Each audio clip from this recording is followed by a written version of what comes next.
Hello,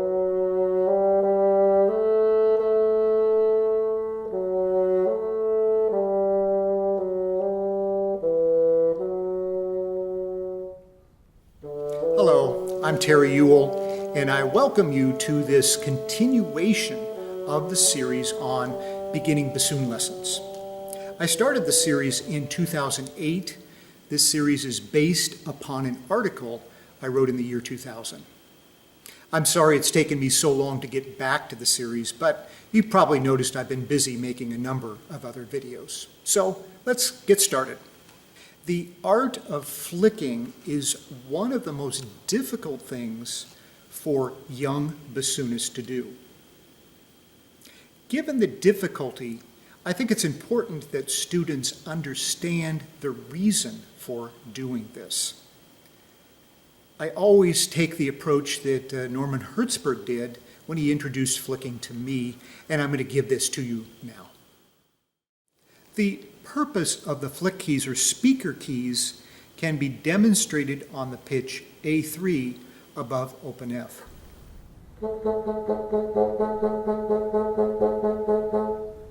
You will notice that the start of each note is not very good. Sometimes there's a little extra noise that is part of that.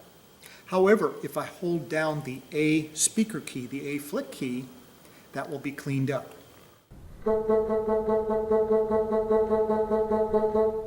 Every note is quite solid now and plays well.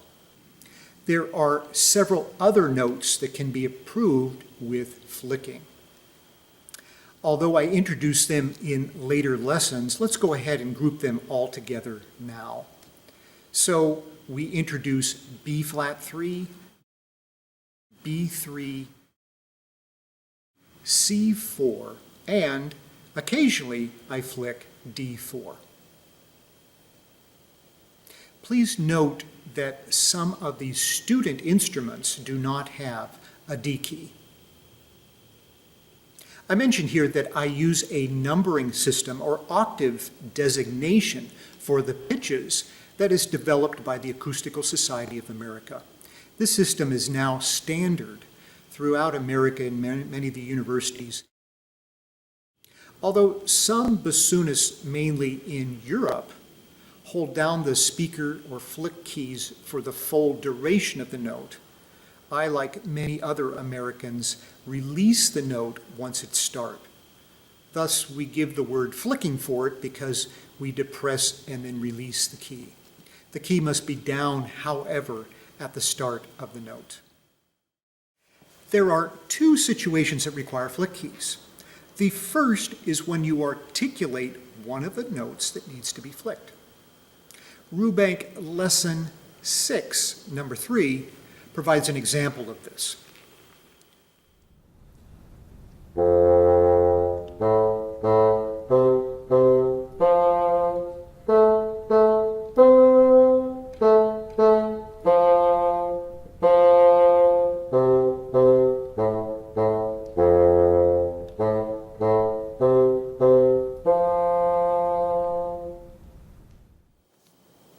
The second instance when we need the flick key is when we slur to one of those special notes with the interval of a third or more.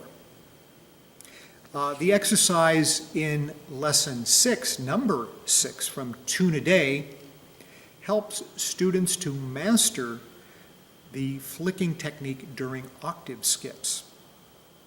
So let's break this apart in two ways. First, let's practice the release of the whisper key on the beat, the flick of the octave on the beat, and the release on the beat. Let me demonstrate first just how this is done on the A octave.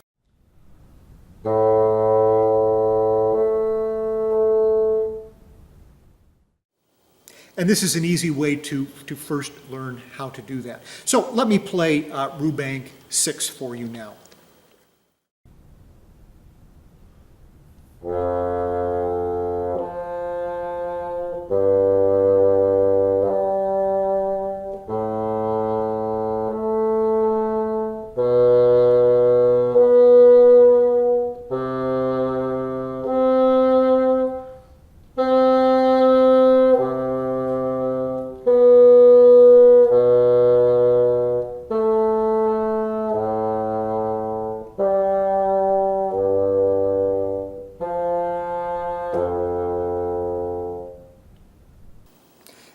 you may have noticed that I used the D key to flick for C4.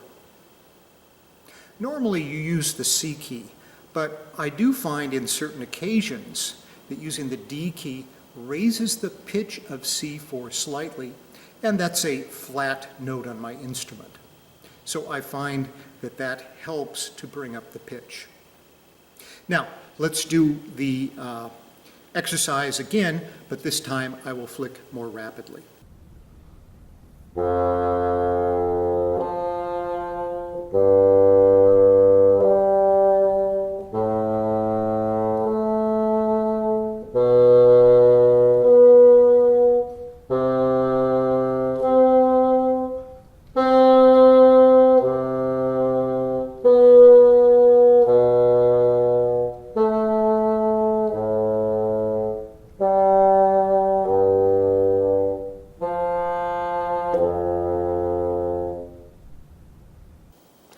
The down slur portion of this composition is in many ways just as difficult, if not more difficult, than the upward slurs of an octave.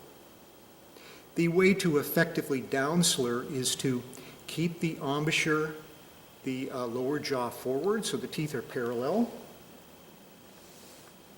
And as you slur down, you'll need to slightly move the jaw downward and perhaps even forward. Getting the hang of that is not easy. Also, I find for the last slur, from G3 to G2, it's helpful to open the first finger here and put it down. Open it all the way for G3, put it down for G2. Well, using the flick keys is really going to help the clarity of your notes. Careful work on this will greatly improve your bassoon playing.